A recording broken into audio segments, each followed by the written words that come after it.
Ang bag ni Sito. Si Sito ay may bag na bago. Ito ay bigay sa kanya ng tatay Pepe niya. Kulay asul at berde ang kulay ng bag niya. Laki at matibay ang bag ni Sito. 1. Sino ang may bag?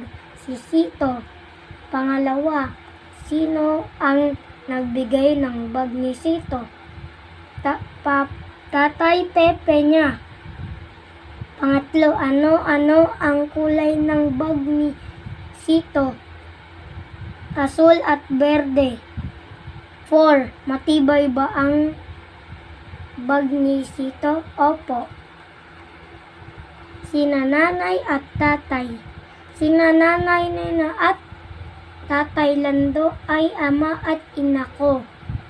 Sila ay mapagmahal sa masisipag na tao. Madalas silang tumulong kapag may sakuna tulad ng bagyo. Likas silang may mabuting puso. Sino ay 1? Sino ang tatay at nanay ko? Sina nanay Nena at tatay Lando. 2. Ano ang katangian ng tatay at nanay ko? Mapagmahal at masisipag. 3. Dapat bang tularan ang tatay at nanay ko? Opo. Ang palaka sa sapa. May palaka sa sapa. Ang palaka sa sapa ay malaki. Kulay berde ang kulay nito. Mahaba ang mga paa ng palaka. Mataas tumalon ang palaka na nasa sapa. 1. Ano ang nasa sapa? Palaka. 2. Malaki ba ang palaka? Opo. 3. Ano ang kulay ng palaka? Berde. 4. Ano ang mahaba sa palaka? Paa. Yun lang.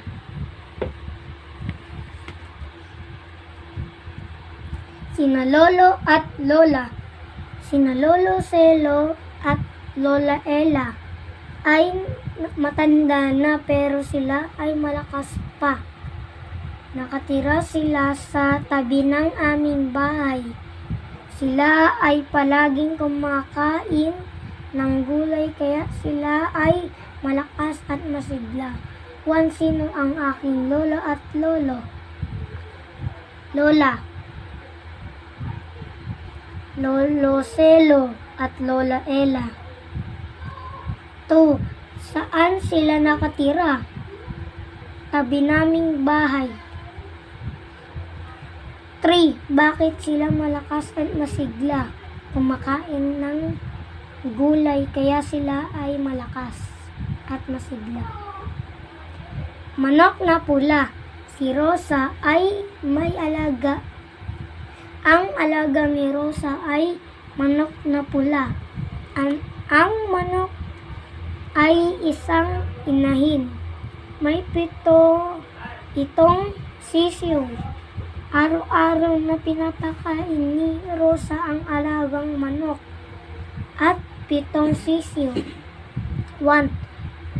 Sino ang may alaga? Si Rosa. 2. Ano ang alaga ni Rosa? Manok na pula. 3. Ano ang kulay ng manok? Pula. 4. Ilan ang sisiw ng manok? 7. 5. Araw-araw bang pinapakain ni Rosa ang alaga niya? Opo. Kalabasa at patola.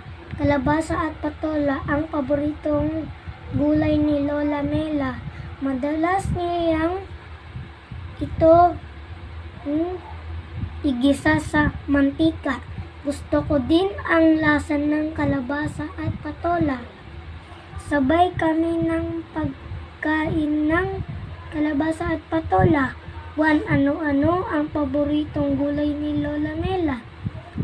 Kalabasa at patola. 2. Ano ang madalas gawin ni Lola Mela sa mga ito?